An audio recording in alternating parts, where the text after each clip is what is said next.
Hello दोस्तों, स्वागत है आप सभी का आपके हमारे चैनल पे।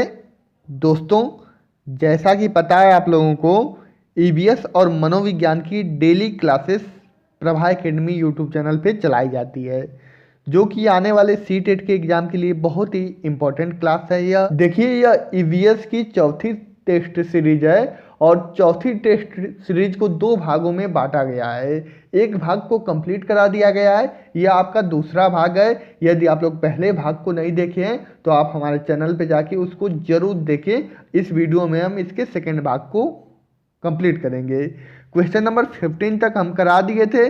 चलिए हम देखते हैं क्वेश्चन नंबर 16 थे, जो कि आपके स्क्रीन पे क्वेश्चन नंबर 16 है। पर्यावरण अध्ययन की एक शिक्षिका निम्नलिखित कारणों से अपनी कक्षा का प्रारंभ कुछ मुख्य प्रश्न पूछते हुए करती है। सबसे कम प्राथमिकता वाला कारण कौन सा है, उसे चुनिए। देखिए, इसमें से सबसे कम प्राथमिकता वाला कारण आपको चुनना है। ऑप्शन ए है शिक्षार्थियों का चिंतन उद्दीप्त किया जा सकता है। ऑप्शन बी है प्रश्न शिक्षार्थियों में उत्सुकता जगाते हैं। ऑप्शन सी है प्रश्न प्रकरण को संदर्भ परक बनाने में मदद करते हैं। ऑप्शन डी है शिक्षार्थियों का चिंतन सीमित किया जा सकता है। तो जो इसका राइट आंसर हो जाएगा आपका ऑप्शन डी ही करेक्ट हो जाएगा क्वेश्चन नंबर 16 का। चलिए अगले क्वेश्चन को देखते हैं। क्वेश्चन नंबर 17 आपके स्क्रीन पे है। किसी क्रियाकलाप के लिए समूह बनाते हुए सामाजिक अध्ययन के शिक्षक को चाहिए कि वह ऑप्शन ए सुनिश्चित करें कि लड़के लड़कियों के समूह अलग अलग हों। ऑप्शन बी उनके अंकों के अनुसार समूह बनाएं। ऑप्शन सी केवल दो समूह बनाएं और प्रत्येक में बहुत से विद्यार्थी हों। ऑप्शन डी सभी प्रतिभागियों की सहभागिता और सहयोग सुनिश्चित करें।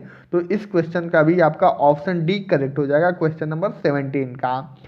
देखिए, सभी एक एक प्रश्न आपके लिए इंपॉर्टेंट है और यह सभी प्रश्न सी टेट में प्रीवियस ईयर में आए हुए हैं और सेम इसी बेस पे आपका 31 तारीख को भी एग्जाम में देखने को मिलेंगे क्वेश्चन। चलिए अगले प्रश्न को देखते हैं। क्वेश्चन नंबर 18 आपके स्क्रीन पे है। प्राथमिक स्तर पर पर्यावरण अध्ययन की पाठ्य पुस्तक में निम्नलिखित में से कौन सी विशेषता नहीं होनी चाहिए। तो इसका जो राइट आंसर है आपका ऑप्शन सी हो जाएगा। यह परिभाषाओं और अमूर्त अवधारणाओं की व्याख्या करने पर ध्यान केंद्रित करती है। यह आपका राइट आंसर हो जाएगा। देखिए, इसमें पूछा है नहीं होनी चाहिए, तो इसका आपका ऑप्शन नंबर सी आपका करेक्ट हो जाएगा। चलिए अगले प्रश्न को देखते हैं। क्वेश्चन नंबर 19 आपके स्क्रीन पे है। पर्यावरण अध्ययन शिक्षण के संदर्भ में राष्ट्रीय पाठ्यचर्या की रूपरेखा एनसीएफ 2005 निम्नलिखित में से किसे प्रस्तावित नहीं करती है। तो यह आपके चार ऑप्शन दिए गए हैं, इनमें से किसे प्रस्तावित नहीं करती है। तो इसका राइट आंसर ऑप्शन सी हो जाएगा। तकनीकी शब्दावली से परिचित कराना इसको प्रस्तावित नहीं करती है और बकिया ऑप्शन ए, बी और डी को प्रस्तावित करती है। चलिए अगले प्रश्न को देखते हैं। क्वेश्चन नंबर 20 आपके स्क्रीन पे है।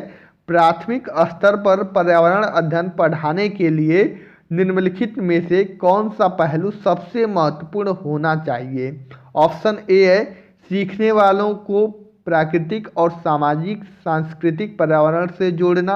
ऑप्शन बी क्रियाकलाप संचालित करना तथा कौशलों का विकास करना। ऑप्शन सी आकलन में सफलता प्राप्त करना। ऑप्शन डी विज्ञान की आधारभूत संकल्पनाओं अवधारणाओं को समझना। तो क्वेश्चन नंबर 20 का आपका ऑप्शन डी करेक्ट हो जाएगा। विज्ञान की आधारभूत संकल्पनाओं अवधारणाओं को समझना आपका राइट आंसर हो जाएगा। चलिए अगले प्रश्न को देखते हैं। क्वेश्चन नंबर 21 आपके स्क्रीन पे है और यह क्वेश्चन कूट के माध्यम से हम करेंगे। प्राथमिक कक्षाओं में पर्यावरण अध्ययन के लिए निम्नलिखित सभी सामान्य उपागमों का अनुपालन किया जाना है, केवल इसे छोड़ के। तो इसमें से आपको कौन किसको छोड़ के सबका अनुपालन किया जाना है।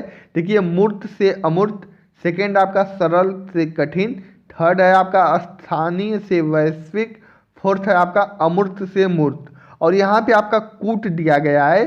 तो इसका जो राइट आंसर है आपका ऑप्शन बी करेक्ट हो जाएगा। केवल आपका 4 ऑप्शन को छोड़ के अर्थात इसको छोड़ के सबको किया जा सकता है। आपका फर्स्ट, सेकंड और थर्ड आपका सही है, इसलिए इस क्वेश्चन का राइट आंसर ऑप्शन बी हो जाएगा। चलिए, आशा करते हैं सबको वीडियो पसंद आ रहा होगा। चलिए अगले प्रश्न को देखते हैं।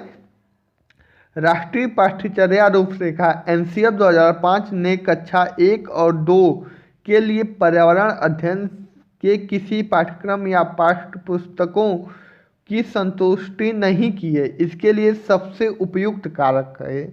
ऑप्शन ए है संदर्भ युक्त अधिगम परिवेश प्रदान करना। ऑप्शन बी है पाठ्यक्रम का भार कम करने के लिए। ऑप्शन सी है पर्यावरण अध्ययन केवल कक्षा थर्ड से आगे की कक्षाओं के लिए है। फोर्थ ऑप्शन है कक्षा 1 और कक्षा 2 के शिक्षार्थी पढ़ना लिखना नहीं जानते हैं। तो इस क्वेश्चन का राइट आंसर आपका ऑप्शन ए हो जाएगा। संदर्भ युक्त अधिगम परिवेश प्रदान करना आपका राइट आंसर हो जाएगा। चलिए अगले प्रश्न को देखते हैं। क्वेश्चन नंबर 23 आपके स्क्रीन पे है। एक अध्यापक को कक्षा 4 के विद्यार्थियों को हमारे देश के भोजन की सांस्कृतिक विविधताएं पढ़ानी है। इस विषय को पढ़ाने के लिए सर्वोत्तम विधि निम्नलिखित में से क्या है? तो इस क्वेश्चन का right answer option C correct हो जाएगा। अपने देश के विभिन्न राज्यों के विभिन्न लोगों द्वारा खाए जाने वाले विविध भोजन के बारे में विद्यार्थियों को एक प्रोजेक्ट परियोजना दें। ये आपका राइट आंसर हो जाएगा। इस क्वेश्चन का ऑप्शन सी करेक्ट हो जाएगा। चलिए क्वेश्चन नंबर 24 आपके स्क्रीन पे है, इसको देखते हैं। प्राथमिक स्तर पर पर्यावरण अध्ययन के शिक्षण में कहानियों और कविताओं का प्रभावी ढंग से उपयोग किया जा सकता है। पर्यावरण अध्ययन में इनके उपयोग का मुख्य उद्देश्य है। तो इस क्वेश्चन का राइट आंसर ऑप्शन सी हो जाएगा। सीखने के लिए संदर्भगत वातावरण प्रदान करना आपका 100% राइट आंसर हो जाएगा। चलिए क्वेश्चन नंबर 5 को देखते हैं। आपके प्रधानाचार्य ने आपको कहा कि कक्षा 5 के विद्यार्थियों को शैक्षिक अवलोकन यात्रा के लिए ले जाएं। इस अवलोकन यात्रा को सार्थक बनाने के लिए आप अपनी योजना में क्या सम्मिलित करेंगे? तो इस क्वेश्चन का राइट आंसर ऑप्शन बी हो जाएगा।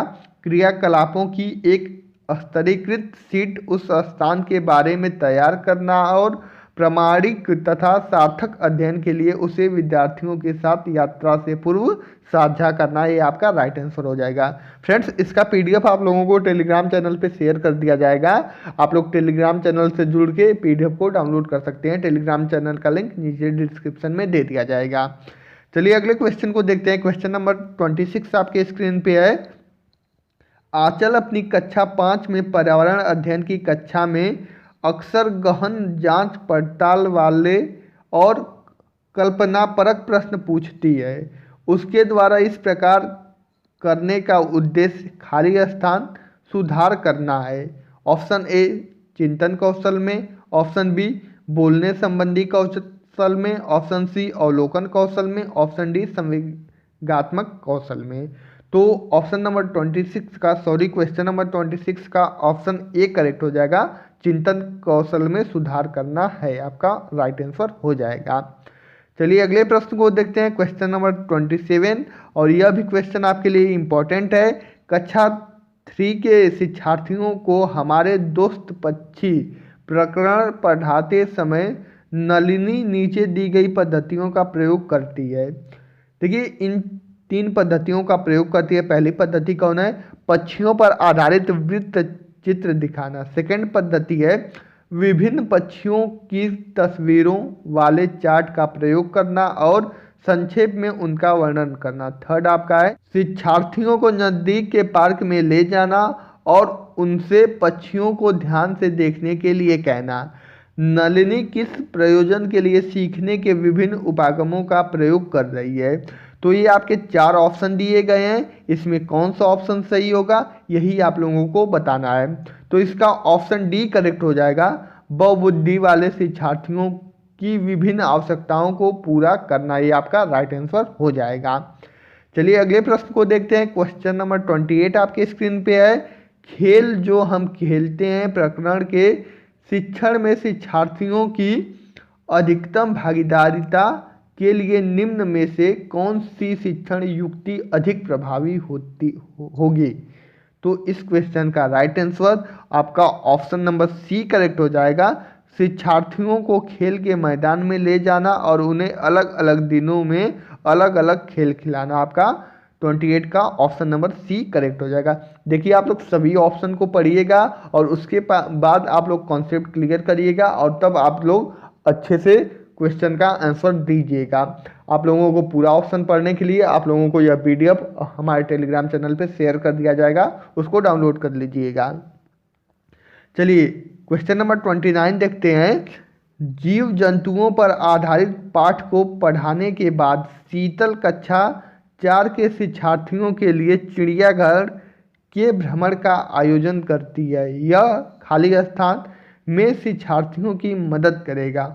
ऑप्शन ए है कक्षा कक्षीय अधिगम को वास्तविक जीवन की परिस्थितियों के साथ जोड़ने में।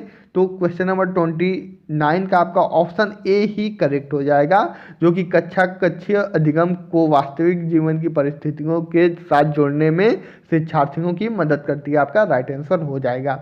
चलिए इस वीडियो का लास्ट क्वेश्चन देखते हैं। क्वेश्चन नंबर 30 आपके स्क्रीन पे है।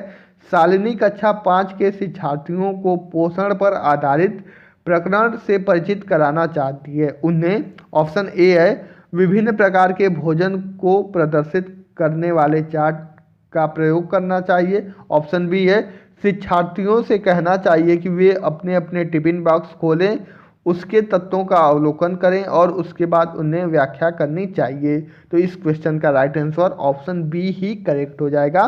तो ये आपके टोटल 30 प्रश्न कंप्लीट करा दिए गए और यह आपकी टेस्ट सीरीज 4 थी। नेक्स्ट वीडियो में टेस्ट सीरीज 5 लेके आएंगे और उस वीडियो का नोटिफिकेशन पाने के लिए आप हमारे चैनल को सब्सक्राइब करके बेल आइकन वाला बटन दबा लीजिएगा, ताकि मैं जब भी कोई वीडियो अपलोड करूंगा सबसे पहले आपके पास नोटिफिकेशन पहुंच जाए। ओके, धन्यवाद, थैंक्स फॉर वॉचिंग।